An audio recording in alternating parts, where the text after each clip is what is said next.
के जाने के बाद गांव-गांव में, गली-गली में कॉन्वेंट स्कूल चल रहे हैं और ऐसे मम्मी डैडी पैदा हुए हैं इस देश में जो बच्चे का जन्म लेने के पहले रजिस्ट्रेशन करवाए आते हैं कॉन्वेंट स्कूल। कहते हैं कि अगर रजिस्ट्रेशन नहीं कराया तो एडमिशन नहीं मिलेगा। तो कॉन्वेंट स्कूल में पढ़ाना बहुत जरूरी है बच्चे को। और मैं अक्सर पूछता हूं कि काहे को पढ़ाते हैं कॉन्वेंट स्कूल में, तो कहते हैं राजीव भाई जब हमारा बच्चा कॉन्वेंट में पढ़ेगा तो बहुत स्मार्ट बन जाए। तो मैं पलट के पूछता हूं कि जरा बताइए स्मार्टनेस क्या होती है। तो अक्सर माँ बाप मुझे जवाब देते हैं जो दिल्ली बंबई में रहते हैं कि हम बच्चे को कॉन्वेंट में इसलिए पढ़ने को भेजते हैं कि जब वो कॉन्वेंट में पढ़ेगा तो टाई लगाएगा, मोजे जूते पहनेगा, बढ़िया सूट है। तो अंग्रेजों के देश में टाई इसलिए लगाई जाती है कि वहां ठंडी बहुत पड़ती है, सर्दी बहुत पड़ती है और एक साल में 6 महीने भयंकर बर्फ पड़ती है। कभी कभी तो यह हालत होती है कि 6-7 महीने सूर्य भगवान के दर्शन नहीं होते। और वहां की जलवायु ऐसी है कि आज अगर सूर्य निकला तो जरूरी नहीं है कि कल भी निकलेगा, परसों भी निकलेगा, नरसों भी निकलेगा। भारत में ऐसा नहीं है। आज अगर निकला है तो कल भी निकलेगा, परसों भी निकलेगा, 3 महीने बाद भी निकलेगा, 1 साल बाद भी निकलेगा, ऐसे ही निकलेगा। इंग्लैंड के लोग ये गारंटी से नहीं कह सकते। तो वहां ठंडी बहुत पड़ती है, सर्दी बहुत पड़ती है। और जिन देशों में सर्दी बहुत पड़ती है, ठंडी बहुत पड़ती है, वहां के लोगों को अक्सर जुकाम बहुत होता, नाक चलती। तो जब नाक चलती है तो उस नाक को पोंछने के लिए बार बार जेब से रूमाल निकालना पड़ता। तो उन्होंने क्या किया कि एक रूमाल गले में लटका लो जो नाक पोंछने के काम आएगा। और टाई का माने क्या होता है? अंग्रेजी का शब्द है TIE। टाई का माने होता है गले के चारों तरफ लटकाया गया कोई कपड़ा। किस काम आता है वहां पर? नाक पोंछने के। क्यों करते हैं? क्योंकि ठंडी बहुत पड़ती है, सर्दी बहुत पड़ती है। हमारे देश में तो 1 साल में 9 महीने गर्मी पड़ती है और यहाँ गुजरात में तो 12 महीने गर्मी पड़ती है। मैं तो यूपी का रहने वाला हूँ, वहां थोड़ी बहुत ठंडी जरूर पड़ती है, यहाँ तो बिल्कुल नहीं पड़ती। तो वहां तो इसलिए टाई लगाते हैं कि उनको जरूरत है उसकी। हम हमारे बच्चों को क्यों लटका रहे हैं अपने गले में टाई? मर गए अंग्रेज और चला गया मैकॉले, लेकिन उसकी आत्मा का वास हम सब में हो गया। जिसको देखो वो कॉन्वेंट स्कूल में घुसा रहा है अपने बच्चों को, जिसको देखो वो अंग्रेजियत की तरफ ले रहा है। शर्म की बात है, शर्म की बात है, सावधान होना चाहिए। एक बार बंबई में मैंने एक जगह व्याख्यान में पूछा, पढ़े लिखे कुछ लोग बैठे थे, कि आप अपने बच्चों को कॉन्वेंट में क्यों भेजते? आपको मालूम है कॉन्वेंट का मतलब क्या होता? यूरोप के देशों में कॉन्वेंट का मतलब क्या होता? यूरोप में हजारों साल एक परंपरा रही है जो हमारे यहाँ कोई सोच भी नहीं सकता उसके बारे में। यूरोप की परंपरा क्या रही है हजारों साल? वहां बच्चे लावारिस छोड़े जाते हैं। आज भी यूरोप के देशों में, अमेरिका में आधे से ज्यादा बच्चे लावारिस तरीके से बड़े होते हैं। और ये परंपरा आज से 100-150 साल पहले तो बड़ी भयंकर थी।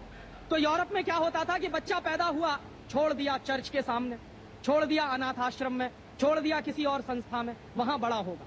तो जो लावारिस बच्चे वहां पैदा होते हैं, उन लावारिस बच्चों की पढ़ाई लिखाई, उनकी व्यवस्था करने का काम जिस जगह पर किया जाता है उसको कहते हैं कॉन्वेंट। हाँ बड़ो, तुम्हारे कॉन्वेंट में जा रहे हैं। कॉन्वेंट का माने होता है लावारिस बच्चों के पढ़ने लिखने का स्थान। माने जिन बच्चों के माँ नहीं है, जिनके बाप नहीं है, जिनके दादा दादी नहीं है, जिनका कोई कुटुंबीजन नहीं है, उन बच्चों को पढ़ाने के लिए जो स्कूल चलाए गए यूरोप में, उनको कॉन्वेंट स्कूल कहते हैं। तो हम हमारे बच्चों को कॉन्वेंट में क्यों भेज रहे हैं? हाय राम, तौबा तौबा। यहाँ तो माँ भी है और बाप भी है, लेकिन हम इतने बेवकूफ हो गए हैं कि माँ बाप के रहते हुए बच्चे को लावारिस बनाने के लिए कॉन्वेंट में भेज रहे हैं। और वहां जाके बच्चे पढ़ते हैं तो क्या पढ़ते हैं? कल जो बापू कह रहे थे किस्से में, वही बंबई में एक दंपत्ति ने मुझे कहा, पति पत्नी थे, कहने लगे राजीव भाई अगर बच्चा अंग्रेजी नहीं पढ़ेगा तो पीछे रह जाएगा। तो मैंने उनसे पूछा आपको मालूम है दुनिया में कितने देशों में अंग्रेजी चलती है? तो कहने लगे अंग्रेजी तो अंतर्राष्ट्रीय भाषा है। मैंने कहा आपको तब जानकारी नहीं। दुनिया में इस समय 200 देश हैं जो संयुक्त राष्ट्र संघ के नक्शे पर है और उन 200 देशों में से मात्र 12 देशों में अंग्रेजी चलती है। बाकी 188 देशों में उन देशों की अपनी भाषाएं चलती हैं। तो 200 देशों में से मात्र 12 देशों में अंग्रेजी चलती है, तो अंग्रेजी अंतर्राष्ट्रीय कैसे हो गई? अगर 200 में से 150 देशों में अंग्रेजी चलती तो मैं मान लेता कि अंग्रेजी अंतर्राष्ट्रीय भाषा, लेकिन मुश्किल से 12 देशों में जो भाषा चलती है उसको हम कहते हैं कि अंतर्राष्ट्रीय भाषा। और दूसरी बात, उसी दंपत्ति ने कहा कि राजीव भाई अंग्रेजी बहुत समृद्ध भाषा है, बहुत रिच लैंग्वेज है। जो शब्द उन्होंने इस्तेमाल किया, रिच लैंग्वेज माने समृद्ध भाषा। तो मैंने उनसे कहा कि दुनिया में अंग्रेजी से ज्यादा रद्दी दूसरी कोई भाषा नहीं। क्यों? उसका कारण है जानते हैं क्या है? अंग्रेजी में चाचा, मामा, ताऊ, मौसा, फूफा सब अंकल, और काकी, ताई, मौसी और सब आंटी। अब आप मुझे जरा ये बताइए कि मौसा में और फूफा में फर्क होता है कि नहीं होता? क्या आप फूफा को मामा बना सकते हैं? या ये बताइए कि मौसी में और काकी में फर्क होता है कि नहीं होता? क्या मौसी काकी हो सकती है? दुनिया की जिस भाषा में रिश्तों को कहने के शब्द ना हो वो सबसे रद्दी भाषा है। बिल्कुल ठीक।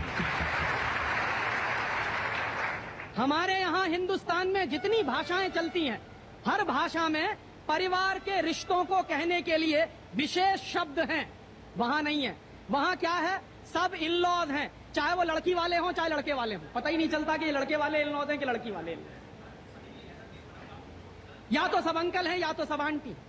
क्यों है ऐसा? क्योंकि अंग्रेजी भाषा में रिश्तों को कहने के लिए शब्द नहीं है। कारण क्या है? अंग्रेजी भाषा में शब्दों की बहुत कमी है। और अंग्रेजी भाषा में शब्दों की कितनी कमी है? अगर मूल रूप से देखा जाए तो अंग्रेजी भाषा में मात्र 2600 शब्द हैं कुल मिला के। और दुनिया की तमाम भाषाओं से जो उधार लिया है अंग्रेजों ने, फ्रेंच भाषा में से लिए हैं, जर्मन में से लिए हैं, इटालियन में से लिए हैं, लैटिन में से लिए हैं, तो तमाम भाषाओं से जो उधार लिए हुए शब्द हैं वो मिला दिए जाएं तो कुल मिला के बैठते हैं 12,000। अंग्रेजी के मूल शब्द हैं 2600 और बाकी के शब्दों को मिला दें तो कुल बैठते हैं 12,000। अब आप हिसाब लगाइए, अंग्रेजी में कुल मिला के 12,000 शब्द हैं। गुजराती में आपको मालूम है कितने शब्द हैं? गुजराती भाषा में 40,000 से ज्यादा शब्द हैं।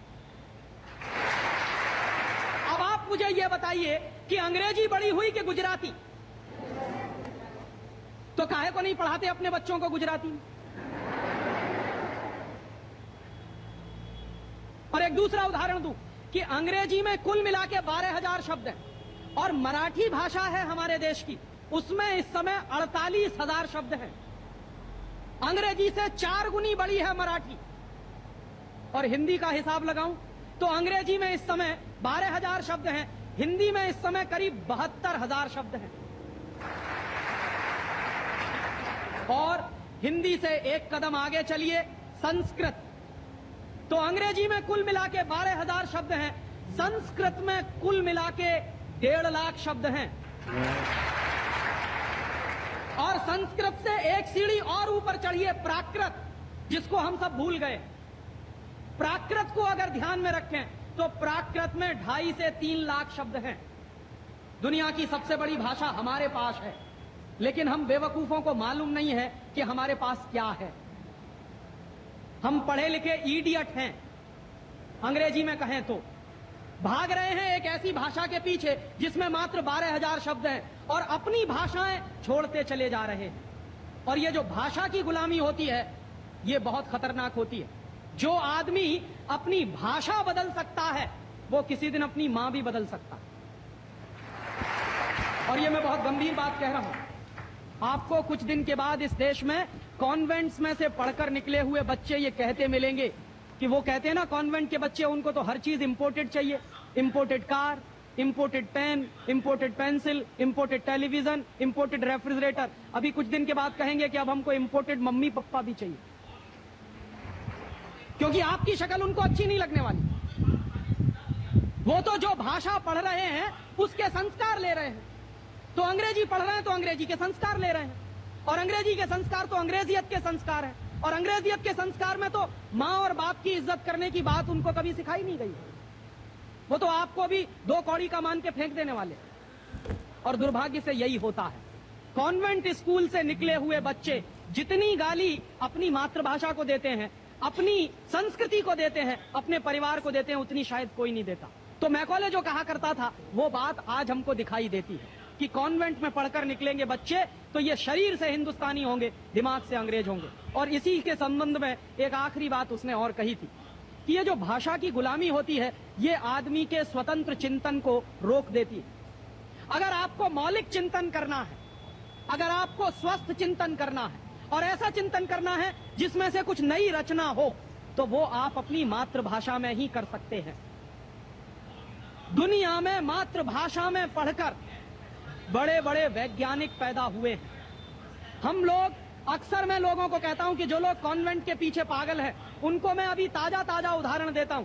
हिंदुस्तान में एक वैज्ञानिक है, उसका नाम है डॉक्टर एपीजे कलाम। डॉक्टर एपीजे कलाम को इस साल भारत रत्न मिला है और डॉक्टर एपीजे कलाम हिंदुस्तान के जिंदा रहने वाले वैज्ञानिकों में इस समय सबसे ऊपर के व्यक्ति हैं। आपको मालूम है डॉक्टर कलाम की पूरी शिक्षा तमिल में हुई है, अंग्रेजी उन्होंने पढ़ी नहीं है। बहुत वर्षों के बाद उन्होंने थोड़ी अंग्रेजी पढ़ी है काम चलाने के लिए। बचपन से उनकी पूरी शिक्षा उनकी मातृभाषा में हुई है। वो तमिल अच्छी जानते हैं, मलयालम अच्छी जानते हैं और हिंदुस्तान में आज वो सबसे ऊंची श्रेणी के वैज्ञानिक हैं जिनको भारत रत्न मिला। दुनिया के ऐसे तमाम वैज्ञानिकों के मैं उदाहरण दे सकता हूं। आइंस्टाइन, अल्बर्ट आइंस्टाइन सारा का सारा काम अपनी मातृभाषा में करता था, जर्मन में, और इसलिए इतना बड़ा बना। फ्रांस में एक वैज्ञानिक था मैक्स प्लैंक, जिसकी थ्योरीज हमारे जैसे इंजीनियर्स को पढ़ाई जाती थी जब हम पढ़ते थे। मैक्स प्लैंक की पूरी शिक्षा फ्रेंच भाषा में हुई थी। तो हम लोग जो अपने मन में गलतफहमी पाल कर बैठे हैं कि हमारे बच्चे अगर अंग्रेजी में नहीं पढ़ेंगे तो उनका विकास नहीं होगा, मैं आपको इसके उल्टी बात कह रहा हूं कि अगर आपके बच्चे अंग्रेजी में पढ़े तब उनका विकास नहीं होने वाला, वो गधे बन जाएंगे, विनाश होगा। हम लोग क्या कर रहे हैं, अपने बच्चों को कॉन्वेंट में भेज कर गधा बना रहे हैं। गधा जानते हैं क्या होता? गधे के ऊपर बोझा लादते चले जाइए, लादते चले जाइए, लादते चले जाइए, बेचारा चुपचाप चलता चला जाता है, चलता चला जाता है। आजकल बच्चों के कंधे पर जो बस्ते हमने लाद दिए हैं, जरा उनका वजन तो कर लीजिए। जो बच्चे का वजन है उससे ज्यादा बस्ते का वजन है। अभी से आप अपने बच्चे को स्पॉन्डिलाइटिस का मरीज बना रहे हैं। जितना वजन उसका कंधा ढो नहीं सकता, उससे ज्यादा वजन उसके कंधे पे लटका हुआ, और बेचारा वो बस्ता लेके जाता है, लौट के आता है। जब लौट के आता है तो घंटों घंटों का होमवर्क उसको दे दिया जाता। आप क्या करते हैं, अपनी मगजमारी कम करने के लिए उसका एक ट्यूटर रख देते हैं। ट्यूटर क्या करता है कि स्कूल का होमवर्क मिला, ट्यूटर ने अपना होमवर्क दे दिया। बच्चे का खेलना कूदना बंद, और बच्चा अगर खेलेगा नहीं, कूदेगा नहीं, तो उसका विकास कैसे होने वाला? तो या तो आपने फंसा दिया बेचारा होमवर्क। मैं अच्छे अच्छे घरों में जाता हूं, सबके बच्चे क्या कर रहे हैं, होमवर्क कर रहे हैं, सवेरे से शाम तक होमवर्क चल रहा है, कभी खत्म